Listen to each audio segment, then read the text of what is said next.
Hi friends, కరివేపాకు rice కోసం ముందుగా బాలబెట్టుకోవాలి. సాజీరా, మినుంబ్యాళ్ళు, అది శనగపప్పు, తర్వాత జీలకర్ర, ఆవాలండి.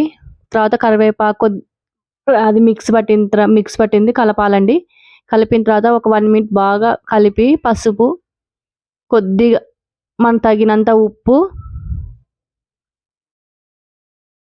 తర్వాత ఒక 1 మినిట్ కలపాలండి. కలిపిన తర్వాత రైస్ వేసి బాగా కలపాలి. ఒక 1 మినిట్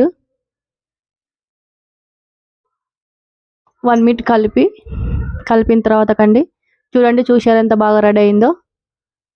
ఒక 1 మినిట్ అలాగ పెట్టేసి కొత్తిమీర పైన చల్లుకోవాలండి. తర్వాత మనకి వేడి కరివేపాకు రైస్ రెడీ అయ్యిందండి. చూశారు ఎంత అద్భుతంగా వచ్చిందండి. టేస్ట్ చూసి మీరే చెప్తారండి. కరివేపాకు రైస్ రెడీ అయిందండి.